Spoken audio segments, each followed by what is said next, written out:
अस्सलाम वालेकुम students, welcome to 000 introvert. आज की वीडियो में हम थ्योरी ऑफ ऑटोमेटा CS 402 के लेक्चर नंबर 41 को कवर करेंगे।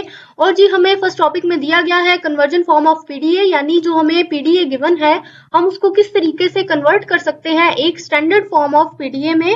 और यहाँ पर कुछ स्टेप्स मेंशन है हमारे पास जो कि हमने पिछले लेक्चर में भी पढ़े थे, आप इसको वहां से भी समझ सकते हैं। यहाँ से आज हम एग्जाम्पल से इसको पढ़ना शुरू करेंगे। ये बता रहे हैं कि हमें एक पीडीए दिया गया है जो कि हमारी कुछ इस टाइप की लैंग्वेज को एक्सेप्ट कर रहा है। यहाँ पे हमारे पास b के जितने भी नंबर होंगे a का नंबर उसका मल्टीपल होगा। लेट्स सपोज अगर हमारे पास 3 दफा b आ जाता है तो जो हमारा a है वो 2 मल्टीप्लाई बाई 3 होगा, यानी a अगर हमारा 6 टाइम है तो b हमारा 3 टाइम होगा। और लेट्स सपोज अगर b हमारा 4 टाइम आ गया है तो a हमारा 2 4 जा 8, यानी a हमारा 8 टाइम आएगा। तो इस तरीके से जी ये एक लैंग्वेज गिवन है जो कि हमारा पीडीए को एक्सेप्ट करती है। तो यहाँ पे हमें एक पीडीए दिया गया है और हमें अब इस पीडीए को कन्वर्ट करना है स्टैंडर्ड पीडीए की फॉर्म में, और हम इन्हीं स्टेप्स को फॉलो करते हुए करेंगे जो कि हमने पिछले लेक्चर्स में पढ़े। तो जी ये देखें, यहाँ पर हमने इस डायग्राम में उस पीडीए को स्टैंडर्ड पीडीए में कन्वर्ट कर दिया है। अब इसको समझ लेते हैं। ये देखें, सबसे पहले तो जी यहाँ पर हमारे पास स्टार्ट स्टेट थी, लेकिन हमने इस रूल में पढ़ा था कि जब भी हम कोई न्यू पीडीए ड्रॉ करना शुरू करेंगे तो स्टार्ट के बाद हम यहाँ से पॉप, पुश, हेयर, इन सब चीजों को इस्तेमाल करेंगे। और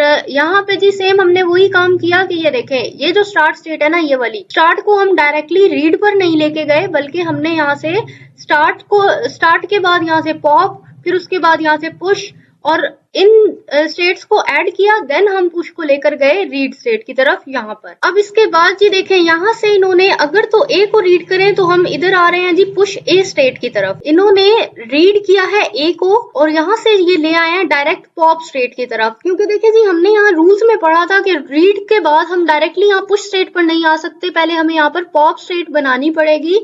और जी ये देखिए सेम काम हमने यहाँ पर किया कि रीड के बाद पहले हमने पॉप स्टेट बनाई, उसके बाद हम आए हैं जी पुश स्टेट पर। लेकिन अभी आप लोग एक चीज और देखें कि पॉप इन्होंने 2 मर्तबा बनाया, एक ये वाला और एक ये वाला। तो जी इन्होंने यहाँ पर 2 मर्तबा पॉप स्टेट को क्यों बनाया? अब मिसाल के तौर पे हमारे पास ये एक स्टैक है यहाँ पर। अब आप देखें, नॉर्मली हम यहाँ पर डॉलर सिंबल को ही रखते हैं, तो जब हम अपने डॉलर सिंबल को पॉप कर देंगे तो ये वाला डॉलर सिंबल यहाँ से जो है रिमूव हो जाएगा। रिमूव होने के बाद ये देखें हमने पॉप किया इस डॉलर सिंबल को, इसके बाद हम अगेन इसी डॉलर सिंबल को यहाँ से पुश कर देंगे। जब हम अगेन पुश करेंगे तो हमारे पास फिर से यहाँ पर आ जाएगा जी डॉलर सिंबल। अच्छा, उसके बाद आ जाएंगे हम रीड स्टेट की तरफ। रीड स्टेट पर आने के बाद अगर तो ये ए को रीड करता है तो ये पॉप करेगा हमारे स्टैक में मौजूद जो कुछ भी है। तो देखें हम यहाँ से पहले इस साइड से आएंगे तो अभी हमारे पास स्टैक में मौजूद है डॉलर सिंबल, तो हम यहाँ से इस डॉलर सिंबल को दोबारा से पॉप कर देंगे, यानी ये यहाँ से हो जाएगा जी रिमूव, इस तरीके से खाली हो जाएगा। देखें जी यहाँ से हमने डॉलर सिंबल को जो है पॉप कर दिया है। उसके बाद हम करेंगे पुश। अब पुश हम अगेन कर रहे हैं डॉलर सिंबल को, तो यहाँ पे फिर से आ जाएगा हमारे पास यहाँ डॉलर सिंबल। इसको पुश करने के बाद यहाँ से हमने ए को पुश किया है, तो जी यहाँ पर एक और बॉक्स में हमारे पास आ जाएगा ए। इस तरीके से हमारी स्टैक में ये डेटा जो है फिलअप होता जाएगा। उसके बाद ये वाली जो डायरेक्शन है घूम के ये आ जाएगा इधर रीड स्टेट की तरफ। अच्छा, उसके बाद जब हम फिर से ए को रीड करेंगे तो देखें यहाँ से एक मर्तबा तो हम राइट वाली साइड से इस डायरेक्शन में इसको रीड कर चुके थे, तो दूसरी दफा हम इसको इस साइड से रीड नहीं करेंगे, हम इधर से नीचे की तरफ आ जाएंगे पॉप की तरफ। तो अब पॉप में आप देखें स्टैक में हमारे पास सिर्फ यहाँ पर टॉप में ए मौजूद है, ये वाला। अब हम इसी ए को यहाँ से पॉप कर देंगे। तो जी ये देखें यहाँ से जो ये वाला ए था, जब हमने इसको पॉप किया तो ये हमारा जो स्टैक है यहाँ से एम्प्टी हो जाएगा। उसके बाद हमें एक ए को पुश करना है, यानी फिर से हमारे पास यहाँ पर एक ए आ जाएगा। उसके बाद हम फिर से एक और ए को पुश करेंगे तो ये यहाँ पर हमारे पास इस तरीके से 2 ए आ जाएंगे स्टैक में। और 2 ए के आने के बाद फिर से ये आ जाएगा इधर रीड स्टेट की तरफ, और रीड स्टेट के बाद से जब ये बी को रीड करेगा तो ये फिर आ जाएगा यहाँ पॉप स्टेट की तरफ। अब बी को रीड करने के बाद फिर से जब हम पॉप करेंगे तो ये जो हमारा टॉप वाला ए है ये फिर से यहाँ से हमारे पास रिमूव हो जाएगा। तो यानी इस तरीके से ये वाला जो बॉक्स है हमारा ये फिर से एम्प्टी हो जाएगा। ये देखें यहाँ पर भी लिखा है इन्होंने ए को पॉप किया है। उसके बाद ये देखें हमने यहाँ पे एक हेयर नेम की स्टेट को ऐड किया है, जबकि ये जो हमारी स्टैंडर्ड फॉर्म थी, ये देखें यहाँ पे पॉप आपस में कनेक्टेड थे, लेकिन यहाँ पे हमने रूल्स में पढ़ा था कि ये जो हमारी पॉप स्टेट है ये दोनों कभी भी इकट्ठी नहीं आती एक लाइन में, ठीक है। तो इस रूल को देखते हुए हमने यहाँ पर दरम्यान में एक हेयर नेम की स्टेट को ऐड कर दिया है। पॉप, उसके बाद हेयर एंड देन फिर से हम आ गए इसी पॉप स्टेट पर। और इस पॉप स्टेट पर आने के बाद बाकी प्रोसीजर बिल्कुल सेम है। ये देखें, ये वाला जो पॉप है उसके बाद ये कनेक्ट होता है यहाँ रीड स्टेट से, एक लूप है यहाँ पर बी की, और यहाँ से फिर से पॉप के बाद होते हुए ये चला जाएगा एक्सेप्ट स्टेट पर। तो सेम काम जी यहाँ पर हुआ है। ये देखें, पॉप को इन्होंने कनेक्ट किया है रीड स्टेट से और ये इधर आ गया है पॉप के पास, और यानी ये लूप बी वाला, उसके बाद ये वाला पॉप रीड से होते हुए फिर से पॉप स्टेट पर और फिर फाइनल एक्सेप्ट स्टेट पर। तो जी इस तरीके से हमने अपने इस वाले पीडीए को कंप्लीट स्टैंडर्ड फॉर्म में यहाँ पर कन्वर्ट कर लिया है। इसके बाद जी यहाँ पर हमें 4 स्टेट्स के नाम दिए हैं, start, read, hair and except states. तो ये हमारी कुछ ऐसी स्टेट्स हैं जो कि मशीन के ज्वाइंट्स कहलाती हैं। बिकॉज आप नोटिस करें, ये देखें यहाँ पर भी ये डायग्राम बनी है और इसमें ये देखें स्टार्ट, रीड, हेयर। तो ये कुछ ऐसी स्टेट्स हैं जो कि हमारी एक जगह से दूसरी जगह को कनेक्ट कर रही हैं, आपस में जोड़ रही हैं हमारी डिफरेंट स्टेट्स को। तो जी इन्हें इसी वजह से हम बोलते हैं कि जॉइंट्स ऑफ मशीन है। अब यहाँ पर इस डायग्राम को देखें आप, ये वाली जो डायग्राम है, इस डायग्राम को देखते हुए हमें ये वाला टेबल जो है इसको ड्रॉ करना है। फर्स्ट तो जी यहाँ पे हमारे पास है फ्रॉम वेयर, यानी कहाँ से हमने स्टार्ट किया, एंड टू वेयर यानी कहाँ पर हम पहुंचे। मैं आपको डायग्राम से दिखाती हूँ। ये देखें, अगर हम स्टार्ट से रीड तक जा रहे हैं, ठीक है, तो हम यहाँ पर लिखेंगे स्टार्ट एंड देन रीड। इसके बाद अगर हम रीड से होते हुए, ये देखेंगे रीड से यहाँ से आए एंड देन ये ऊपर की तरफ फिर से चले गए, तो यानी ये रीड से दोबारा रीड की तरफ गए। ये देखिए रीड 1 टू रीड 1, और इसी तरह इन्होंने फिर से यहाँ से चलना शुरू किया, ये यहाँ रीड से, देन उसके बाद फिर से रीड की तरफ गए हैं। तो ये देखें दोबारा से इन्होंने रीड 1 टू रीड 1 लिखा है। उसके बाद अब आप देखें ये रीड से आगे जा रहे हैं हेयर की तरफ, तो यहाँ पे हमने नीचे टेबल में भी लिखा रीड टू हेयर। यानी इस तरीके से हम इस चीज को समझ रहे हैं कि एक के बाद एक स्टेट हमें कहाँ से कहाँ पर लेकर जा रही है। उसके बाद देखें हेयर टू रीड, ये आ गया हेयर से हमें लेके गई है ये रीड स्टेट की तरफ। उसके बाद ये देखें यहाँ पर लूप भी है, रीड से हमें दोबारा लेके जाया जा रहा है जी हेयर स्टेट की तरफ। तो ये देखें सेम चीज यहाँ लिखी है, रीड से हमें ले गए हेयर स्टेट की तरफ, और फिर उसके बाद ये जो रीड है यहाँ से हम आ रहे हैं जी फाइनल अपनी एक्सेप्ट स्टेट की तरफ। तो ये देखें जी ये वाली रीड स्टेट हमें लेकर आ रही है यहाँ फाइनल एक्सेप्ट स्टेट की तरफ। तो इस तरीके से जी हमने टेबल की ये जो लेफ्ट वाली साइड है कि कहाँ से हमने स्टार्ट किया और कहाँ तक हम पहुंचे, ये चीज हमने यहाँ पर सब कुछ इस तरीके से मेंशन कर ली। उसके बाद अब हमने बताना है कि एक स्टेट से दूसरी स्टेट के पास आते हुए हमने क्या कुछ रीड किया, हमने क्या कुछ पॉप किया, कितनी चीजें पुश हो रही थी, और हमारी जो नंबर ऑफ रो है वो कौन सी थी। तो पहले तो जी हम अपनी डायग्राम में देखेंगे स्टार्ट से रीड स्टेट तक हमने क्या कुछ रीड किया। ये देखें स्टार्ट से रीड स्टेट तक, तो जी यहाँ से हमने इसके दरमियान में कुछ भी रीड नहीं किया, ठीक है, जिसकी वजह से हमने यहाँ पर लिख दिया कि ये एम्प्टी सेट है। इसके बाद हम देखते हैं कि हमने क्या कुछ पॉप किया था। तो पॉप में हमारे पास यहाँ पर है जी डॉलर सिंबल। ये देखें पॉप हमने किया है यहाँ से डॉलर सिंबल को, तो यहाँ पे हमने पॉप में लिख दिया है डॉलर। उसके बाद पुश देखते हैं क्या कुछ पुश किया, तो वो भी ये कह रहे हैं डॉलर सिंबल को इन्होंने पुश किया।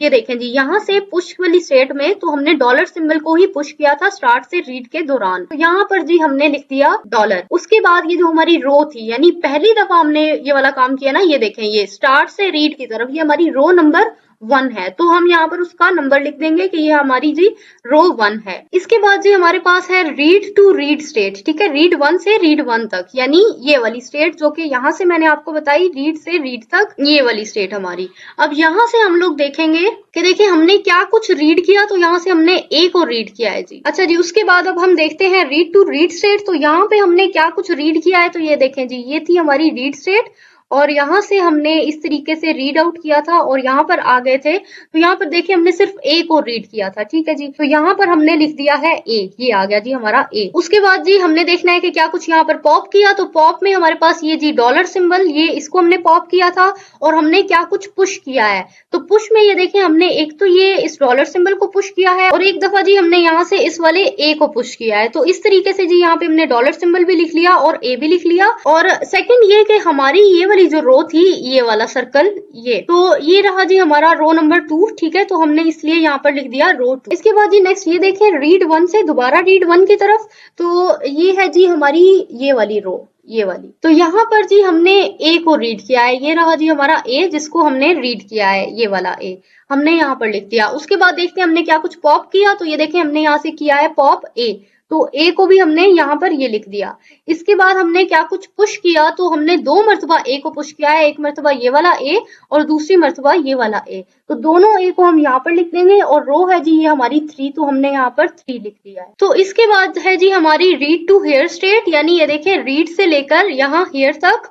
अब यहाँ पर देखें हमने क्या कुछ रीड किया है, तो जी हमने यहाँ से बी रीड किया है, ये वाला बी। उसके बाद इन्होंने पूछा है क्या कुछ पॉप किया है, तो ये देखें हमने ये ए को पॉप किया है, ये वाला ए। उसके बाद हमने क्या कुछ पुश किया है, तो देखें इसके दरमियान में यहाँ पर कहीं कुछ भी पुश नहीं था, तो यहाँ पर हमने कुछ भी पुश नहीं किया है। रो नंबर हमने बताना है, तो रो नंबर है जी हमारा यहाँ से 4। उसके बाद हमारी स्टेट है हेयर टू रीड, यानी ये वाला हेयर यहाँ से लेके ये वाला रीड टू तक। अब यहाँ पर आप देखें कि हमने क्या कुछ रीड किया है, तो यहाँ पर हमने कुछ भी रीड नहीं किया यहाँ तक। और हमने क्या कुछ यहाँ से पॉप किया है, तो ये देखें ये वाला जो ए है, ये वाला हमने इसको यहाँ से पॉप किया है, वो ए हमने यहाँ पर लिख दिया। इसके बाद हमने देखें क्या कुछ पुश किया, तो हमने यहाँ पर कुछ भी पुश नहीं किया, तो हम यहाँ पे इसको खाली छोड़ देंगे। अच्छा जी, इसके बाद देखते हैं अब हम हेयर टू रीड, तो ये रहा जी हेयर। हेयर से हमें देखना है यहाँ रीड की तरफ। अब हेयर टू रीड हमने क्या कुछ रीड किया, तो ये देखें इसके दरमियान में हमने कुछ भी रीड नहीं किया, तो यहाँ पर हम नल सेट एम्प्टी सेट लिख देंगे। और इसके बाद देखिए हमने यहाँ पर क्या कुछ पॉप किया, तो ये देखें ये ए है जिसे हमने पॉप किया, तो हम ए को यहाँ पर लिख देंगे। इसके बाद देखिए हमने क्या कुछ पुश किया, तो देखिए पुश भी यहाँ पर कुछ भी नहीं हो रहा, तो इसको हम खाली छोड़ देंगे। और रो नंबर है जी ये हमारा 5, तो ये हमने यहाँ पर 5 लिख दिया। इसके बाद जी हम देखेंगे रीड से हेयर तक, ये यहाँ से होता हुआ जा रहा है इधर हेयर की तरफ। तो अब हम इसको देख लेते हैं। रीड से हेयर तक हमने क्या कुछ रीड किया, तो हमने बी को रीड किया है, ये आ रहा है जी हमारे पास दरमियान में बी, तो इस बी को हम इधर लिख देंगे। उसके बाद हमने क्या कुछ पॉप किया, तो ये देखें ये यहाँ से आ रहा है पॉप, तो यहाँ पर जी हम ए लिख देंगे। इसके बाद हमने क्या कुछ पुश किया, तो देखिए पुश यहाँ पर दरमियान में कुछ भी नहीं है, तो यहाँ पर हम इसको खाली छोड़ देंगे। इसके बाद जी हम रो का नंबर लगा देंगे कि ये है जी रो नंबर 6। इसके बाद एंड पर हमने देखना है कि रीड स्टेट से हमारी एक्सेप्ट स्टेट तक, यहाँ पर दरमियान में क्या क्या स्टेट्स हैं, तो ये देखें जी ये रही रीड स्टेट और ये है जी हमारी एक्सेप्ट स्टेट। इसके दरमियान में हमने एक तो ये हमारा डेल्टा सिंबल है, हमने इसको रीड किया, ये आ गया जी हमारा यहाँ पर डेल्टा सिंबल। इसके बाद हमने पॉप किसको किया, तो ये यहाँ पर हमने निशान लगाया, हमने डॉलर सिंबल को यहाँ से पॉप किया, ये आ गया जी डॉलर सिंबल। और पुश यहाँ पे हमने कुछ भी नहीं किया है।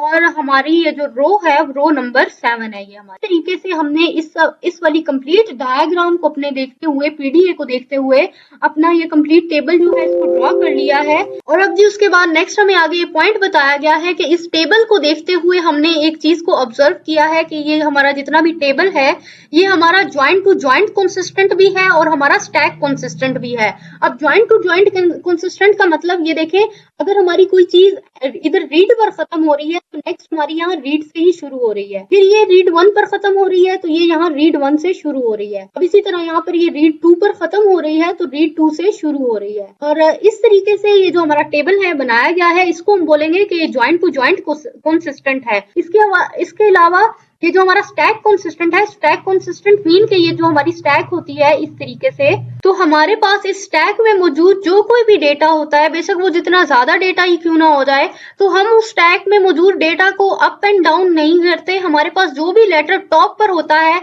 हम उसी को पॉप करते हैं और टॉप पर ही हम लेटर को पुश करके हम इस स्टैक की हेल्प से ही अपना जो पूरा काम है वो कंप्लीट करते हैं। तो इसको कहा जाता है कि जी ये है हमारा स्टैक कंसिस्टेंट। इसके बाद जी यहाँ नोट में हमें बताया गया है ज्वाइंट टू ज्वाइंट कंसिस्टेंट के बारे में ही कि ये देखें हमारी जो रो 4 है उसके बाद डायरेक्टली हम रो 6 पर नहीं जा सकते। ये मैं आपको यहाँ टेबल से दिखाती हूँ। ये जो है ये देखिए हमारी रो 4 यहाँ पे ये रीड से शुरू हो रही है और हेयर पर खत्म हो रही है। तो जी यहाँ से हम डायरेक्टली रो 4 के बाद रो 6 की तरफ नहीं जा सकते, क्योंकि देखें ये अगर हेयर पर खत्म हो रही है ना, तो ये जो हमारी रो 6 है अगर ये हेयर से स्टार्ट हो रही होती तो तब हम इस पर आ सकते थे।